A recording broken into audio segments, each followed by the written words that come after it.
Apakah kita sudah benar-benar bisa berpikir secara bebas? Atau ada sesuatu yang tak terlihat yang membentuk cara berpikir kita? Setiap hari nih ya, kita ngelihat berita, ngelihat film, bahkan iklan. Bisa aja itu semua ngebentuk cara kita memahami dunia. Terus, apa yang menentukan sesuatu yang dianggap normal? Nah, kita masuk ke pemikiran Antonio Gramsci tentang hegemoni. Bagaimana cara kelompok penguasa mengendalikan kita tanpa kita sadari. Hegemoni itu adalah cara kelompok dominan untuk mempertahankan kekuasaannya. Tapi gak cuma dengan kekerasan, tapi bisa juga dengan membentuk cara kita berpikir. Nah, menurut Gramsci, ada dua cara utama kekuasaan itu bekerja. Yang pertama dengan paksaan atau coercion. Ini bisa lewat operasi polisi, militer, atau hukum, ya yang udah sering kita lihat lah ya.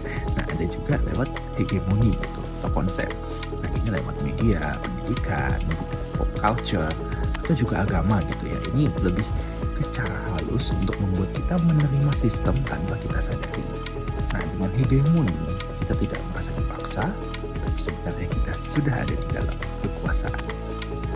Terus gimana sih cara hegemoni itu bekerja? Kita mungkin berpikir, kan gue punya kebebasan berpikir.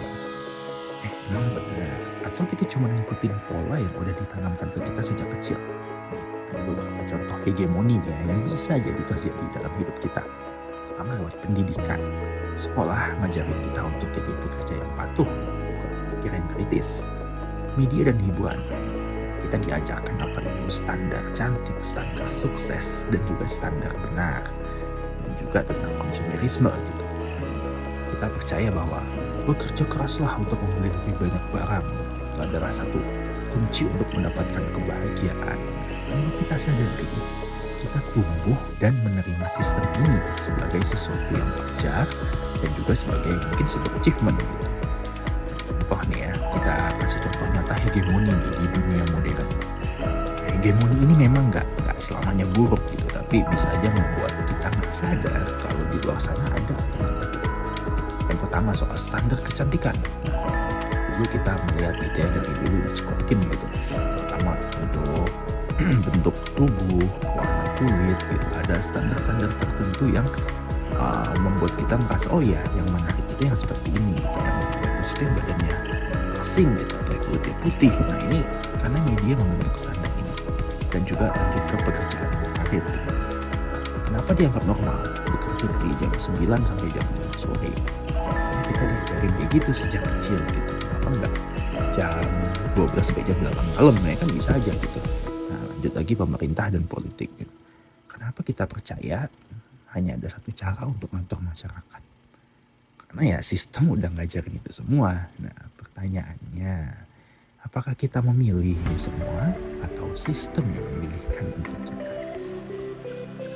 Nah, terus gimana cara melawannya? Kalau kata Gramsci gitu ya, satu-satunya yang paling efektif, ya pertama kita harus sadar dulu bahwa kita itu sedang dikendalikan. Nah, ini bisa dilakukan yang pertama gitu ya, lewat meningkatkan kesadaran kritis. Kita jangan langsung percayalah apa yang dianggap normal atau dianggap benar. Itu kita cerna dulu, kita kritisi dulu. Terus kita membangun wacana alternatif. Kita cari perspektif lain, bisa dari buku, bisa dari diskusi.